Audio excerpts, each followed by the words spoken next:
80 milhões de pessoas. Esse é o número atual de refugiados, deslocados internos, requerentes de asilo que existem no mundo.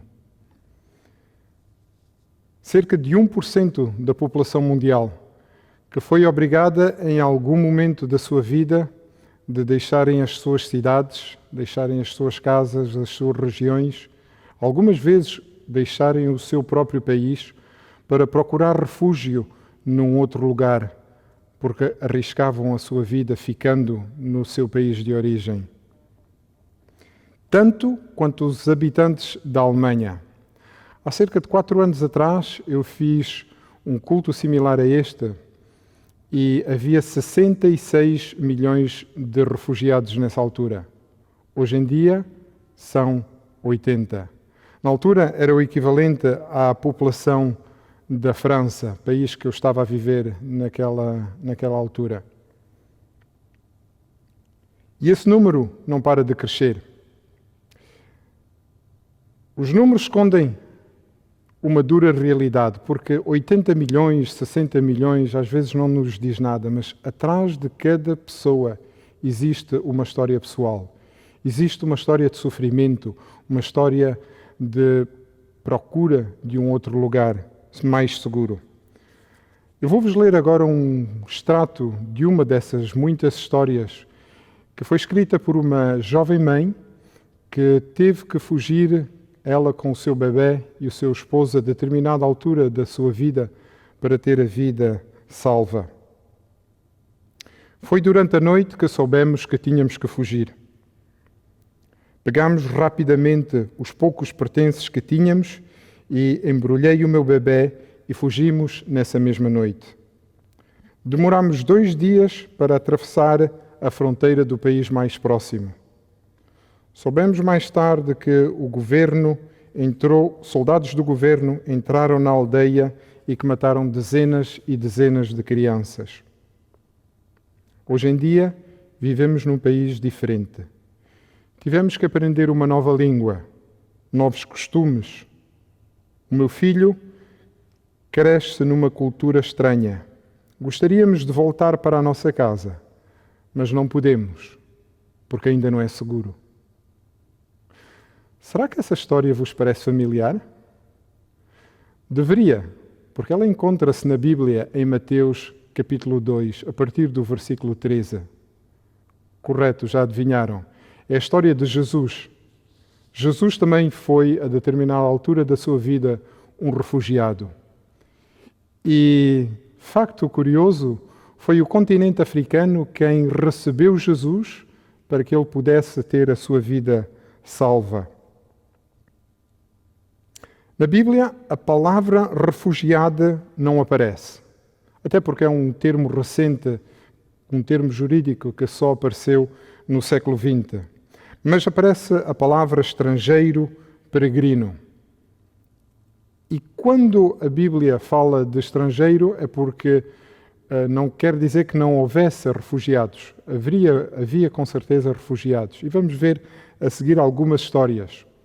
Mas o termo refugiado é um termo recente, que significa basicamente uma pessoa que deixou o seu país e que atravessou uma fronteira. Se deixou o seu lugar e permaneceu no mesmo país, mas teve que fugir, trata-se de um deslocado interno. A Bíblia é um livro de histórias e está cheia de histórias de refugiados ou de estrangeiros ou de migrantes. A começar pelos primeiros pais, Adão e Eva. A determinada altura tiveram que abandonar o jardim do Éden e ir para um lugar diferente. Eles tornaram-se o primeiro casal de refugiados na história da humanidade. Mas não foram os únicos. Que diríamos nós de Noé? Noé não apenas deixou a sua casa, o seu país, a sua cidade, mas deixou mesmo o seu mundo, porque o mundo no qual ele regressou depois do dilúvio era completamente distinto do mundo que ele tinha deixado antes. Abraão, conhecemos, Isaac, Jacó, peregrinos na terra de Canaã. José, mais que refugiado ou estrangeiro, um escravo contra a sua vontade. Moisés, que teve que fugir e durante 40 anos viveu em Midian, fugiu do Egito. Josué, que nasceu, cresceu e viveu no Egito e a determinada altura saiu do Egito, peregrinou 40 anos no deserto e mais tarde estabeleceu-se em Canaã. Canaã, onde Noemi, com a sua família, deixaram o país e foram para o país de Moabe, onde eles aí também se tornaram estrangeiros. E quando regressaram, que trouxeram Ruth, uma estrangeira. O bisneto de Ruth, Davi, também foi um fugitivo, também foi um estrangeiro, quando fugia da perseguição do rei Saul, onde ele a determinada altura teve que encontrar refúgio entre os inimigos de Israel, entre os filisteus. A jovem escrava na Assíria, que graças ao seu testemunho salvou a vida do seu servo Naamã. E quantos mais os profetas Jeremias, que foi levado a fugir para o Egito de Judá, Daniel e os seus companheiros, não apenas estrangeiros, mas uma vez mais escravos. A rainha Ester, também estrangeira na Medopérsia. Esdras, Neemias.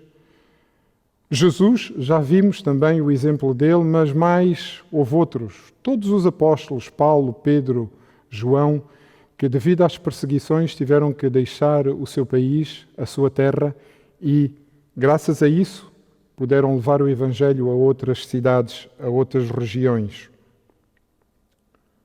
O que é que a Bíblia diz sobre como devemos tratar os estrangeiros ou os refugiados? Vocês sabem que há alguns temas que podem ser objeto de controvérsia na Bíblia, como por exemplo, qual é o estado dos mortos? Pode-se beber ou não vinho? A ordenação dos ministros? Aqueles que querem encontrar temas de controvérsia na Bíblia, com certeza que vão encontrar. Mas se há tema que não existe dúvida na Bíblia, é sobre como devemos tratar os estrangeiros. A Bíblia é suficientemente clara sobre isso. Vamos analisar 6 aspectos ou 6 pontos de como a Bíblia nos diz de como devemos tratar os estrangeiros. Não apenas no Antigo Testamento, mas também no Novo Testamento. O primeiro aspecto é que um estrangeiro ou um refugiado nunca deveria ser oprimido. Êxodo 23, 9, Deus diz: não oprimas o estrangeiro, pois sabes como ele se sente, uma vez que fostes estrangeiro na terra do Egito. Esta é a regra básica. Não explore os estrangeiros, não aproveite da situação dos estrangeiros ou dos sem-papéis, não ria dos estrangeiros. Eles não deveriam enganá-los, não deveriam tirar vantagem sobre os estrangeiros, porque o próprio povo de Israel tinha sido estrangeiro na terra do Egito. E uma vez que nós, como crentes, já estivemos fora do reino de Deus, podemos identificar-nos com a ideia de não pertencermos ao povo de Deus. Uma vez que nós próprios somos de fora, nós conhecemos também a importância de tratar os refugiados ou os deslocados ou os estrangeiros sem discriminação. Então, primeiro aspecto, não oprimir os estrangeiros. Segundo aspecto, tratar os estrangeiros ou refugiados como cidadãos e com amor. Aqui é um passo mais adiante. Não apenas não devemos oprimi-los, mas devemos tratá-los como cidadãos e, mais que tudo, devemos amá-los. Levítico 19:34 diz-nos: o estrangeiro que viver entre vocês deve ser tratado como um natural da terra. Devereis amá-lo como a vós mesmos, pois vocês foram estrangeiros no Egito. Eu sou o Senhor, vosso Deus. A maioria dos crentes hoje em dia compreendem bem a noção de que devemos amar o próximo como a nós próprios. Mas muitos não conhecem esse particular aspecto da lei de Moisés que diz que devemos dar o mesmo tratamento para os estrangeiros. A instrução de tratá-los como nativos, como naturais da terra, é importante.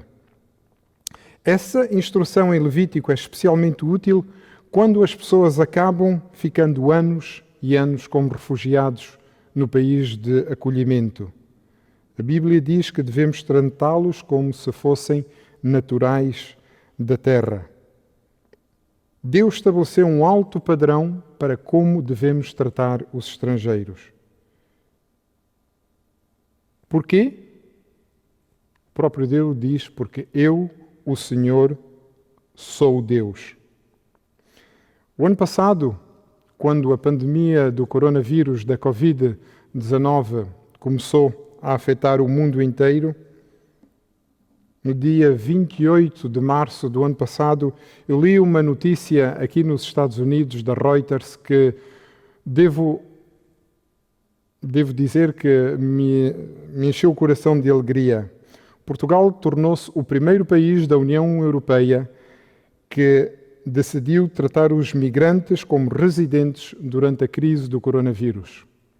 Portugal, apesar de não ser o país mais rico da União Europeia, decidiu dar o mesmo tratamento aos estrangeiros sobre acesso à saúde. Todos os estrangeiros em Portugal, dizia a notícia da Reuters, com pedidos pendentes serão tratados como residentes permanentes, disseram as autoridades, para garantir que os migrantes tenham acesso aos serviços públicos durante o surto do coronavírus. E os requerentes, incluindo os requerentes de asilo, precisam apenas de fornecer evidências que têm um pedido pendente para se qualificar, o que lhes dava acesso ao Serviço de Saúde Nacional, aos benefícios sociais, abrir contas bancárias, terem contratos de trabalho ou contratos de aluguer. Ao fim e ao cabo, as autoridades portuguesas não estavam a fazer nada mais do que seguir o que a Bíblia diz. Não fazer distinção entre estrangeiro e residente. Todos deveriam ser tratados da forma igual. Cláudia Veloso, porta-voz do Ministério dos Assuntos Internos, disse: as pessoas não devem ser privadas dos seus direitos à saúde e ao serviço público só porque o seu pedido ainda não foi processado. Nestes tempos excepcionais, os direitos dos migrantes devem ser garantidos. Obviamente, a política também visa a reduzir o risco de contágio, minimizando o contacto entre o pessoal de serviço de controle de fronteira e os recorrentes, dizia o comunicado. O terceiro aspecto do que a Bíblia nos diz como devemos tratar os refugiados não é simplesmente não oprimi-los, não é simplesmente tratá-los com amor, como naturais da terra, mas um passo mais de integrá-los na comunidade. Façam com que os estrangeiros façam parte da comunidade. E há vários exemplos que a Bíblia nos diz.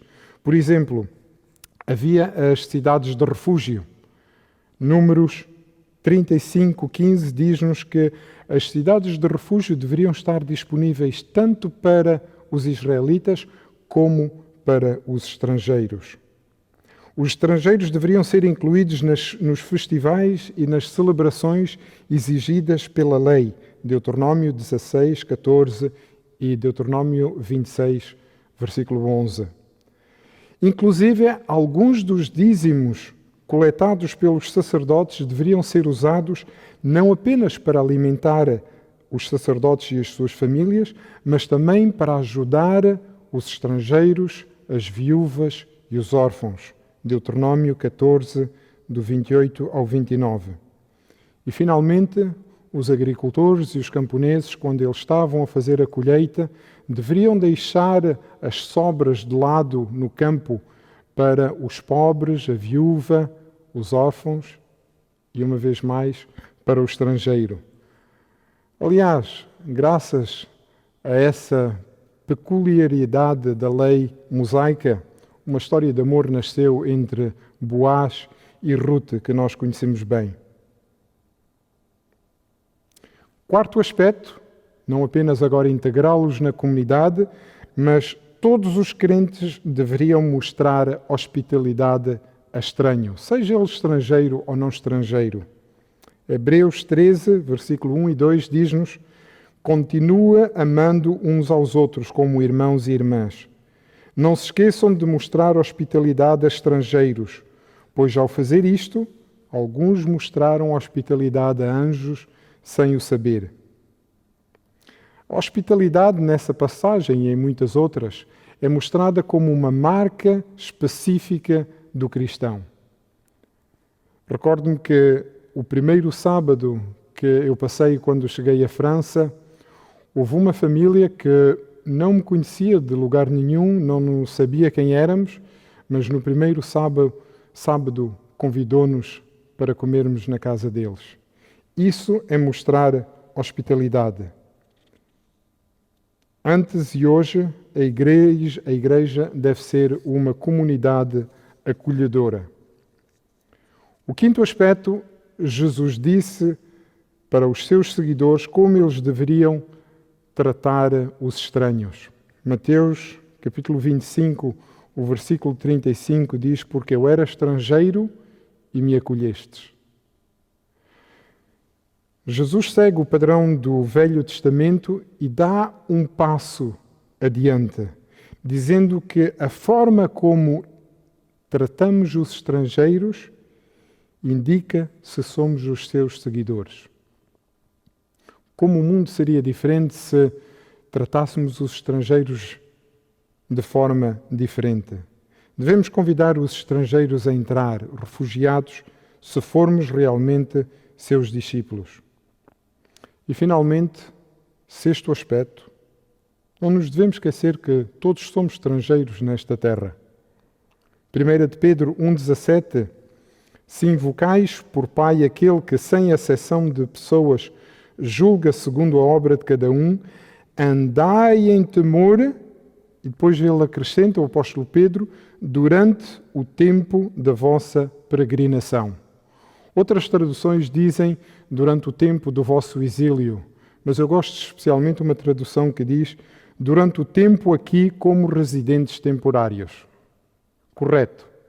Significa que mesmo você que nunca deixou Portugal, que sempre viveu na mesma cidade, você é um estrangeiro.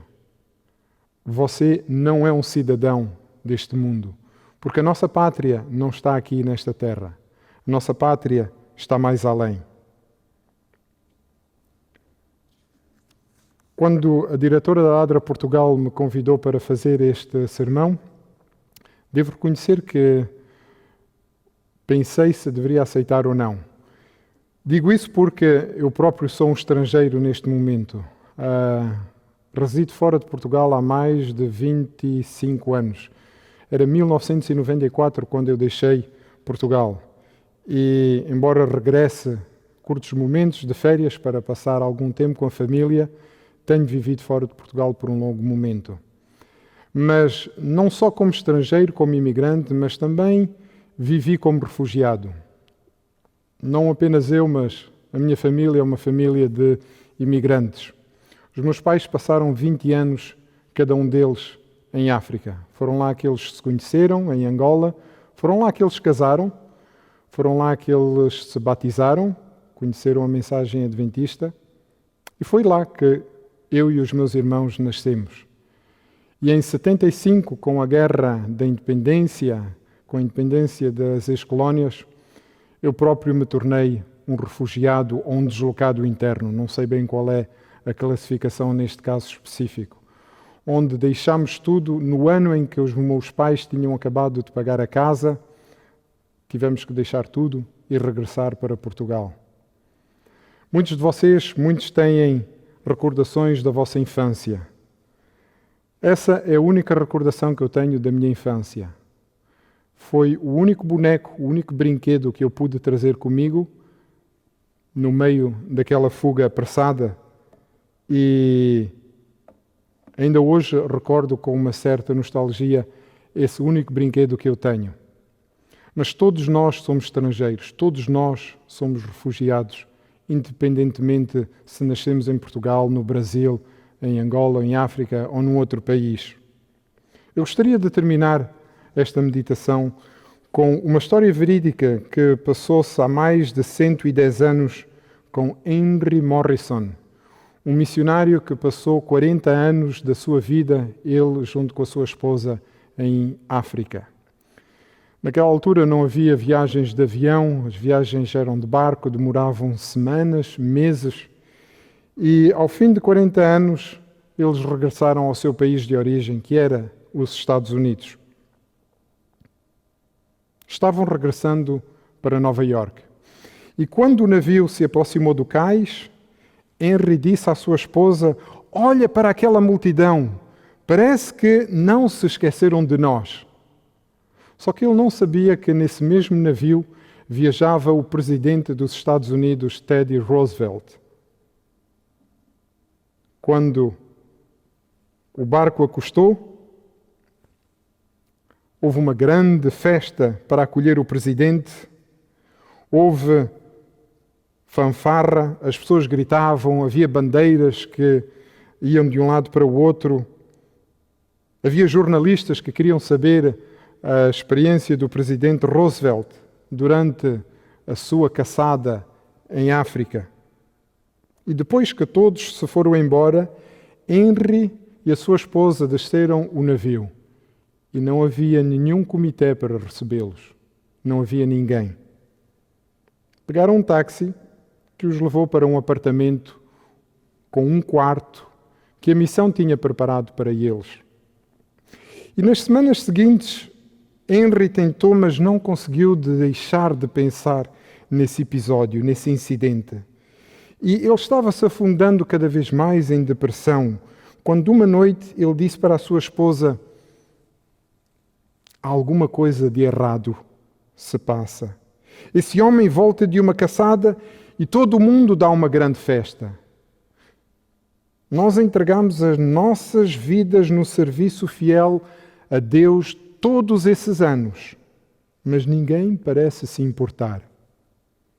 A sua esposa disse que ele não deveria se importar com isso, que ele deveria deixar isso para lá. Henry respondeu: "Eu sei que você está certo, mas simplesmente não consigo evitar. Simplesmente não está certo." A sua esposa então disse: "Henry, você sabe que Deus não se importa quando nós questionamo-lo de uma forma honesta. Por que você não fala com Deus sobre esse seu problema? Você será inútil no seu ministério se você continuar com esse estado de espírito." O velho missionário foi para o seu quarto, ajoelhou-se e, como o profeta Abacuque, começou a abrir o seu coração a Deus. E disse: "Senhor, você conhece a minha situação e conhece aquilo que está a me incomodar. Nós servimos-lo fielmente durante todos esses anos com alegria e nunca reclamamos. Mas agora, Deus, eu simplesmente não consigo tirar esse incidente da minha mente." Após vários minutos no quarto, o pastor Henry voltou para a sala com uma expressão de paz no seu rosto. Estava alegre, estava contente. A esposa, intrigada, olhou para ele e perguntou: "O que se passou? O que é que aconteceu?" Henry respondeu: "O Senhor resolveu o meu problema.